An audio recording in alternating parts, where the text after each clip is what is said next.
दमणगंगा वैतरणा गोदावरी नदीजोड प्रकल्प 5.68 TMC हा पुढे गेलेला आहे। जवळपास 33,000 क्षेत्राला त्याचा लाभ होणार आहे। दमणगंगा एकदरे गोदावरी नदीजोड प्रकल्प 3.55 TMC अशा पद्धतीनं मोठ्या प्रमाणात ही सिंचन क्षमता आपण तयार करू शकणार आहोत। आणि दमणगंगा पिंजाळ त्याही संदर्भात आता आपण याचं रिइंजिनिअरिंग सुरू केलं आहे।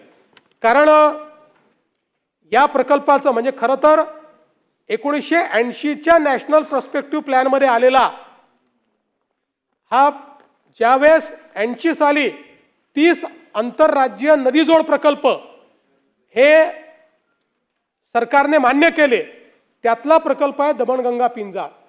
पण त्याचं काही झालं नव्हतं।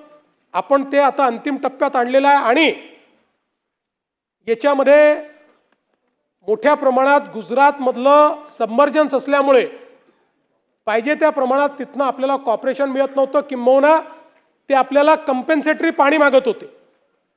आणि आपल्या राज्याने ती भूमिका पहिलेपासून घेतली होती की आम्ही ते देणार नाही। आणि म्हणून आता याचं रिइंजिनिअरिंग आम्ही केलं आणि सबमर्जन्स चेंज केला। त्यामुळे आता त्यांच्या सबमर्जन्सची आवश्यकता न पडता आपण कशा पद्धतीनं हा करू शकू। त्यामुळे मला असं वाटतं की आता या संदर्भात प्राथमिक सर्वेक्षण झालंय आणि पुढच्या टप्प्यामध्ये आता आपण याचाही DPR तयार करणार आहोत। वैनगंगा नळगंगा नदीजोड प्रकल्प तर मी सांगितलाय, या ठिकाणी 63 TMC पाणी याला आता सगळ्या मान्यता झालेल्या आहेत। याचा DPR झाला, याला प्रशासकीय मान्यता मिळाली।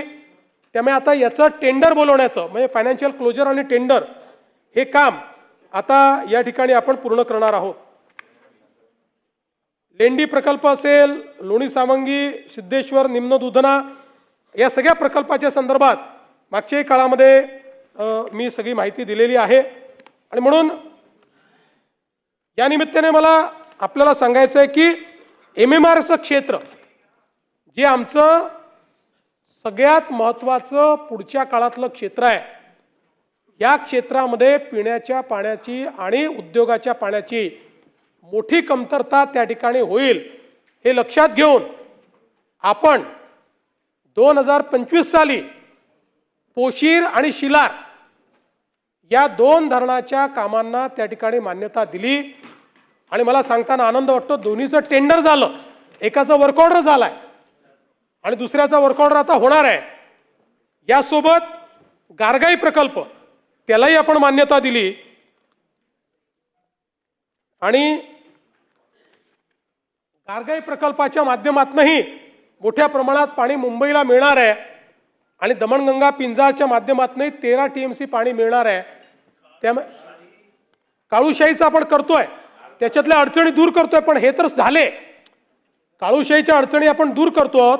पण हे प्रकल्प असे आहेत की जे आपण करून चुकलो आणि हे प्रकल्प झाले तरी पुढचे 30-40 वर्ष MMR रिजनला पिण्याच्या पाण्याचा आणि उद्योगाच्या पाण्याचा कुठलाही प्रश्न उरणार नाही।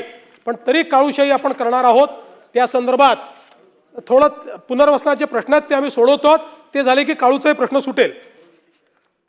त्यामुळे MMR रिजनमध्येही मोठ्या प्रमाणात आपण हे जे काम आहे हे या ठिकाणी पूर्ण करतो।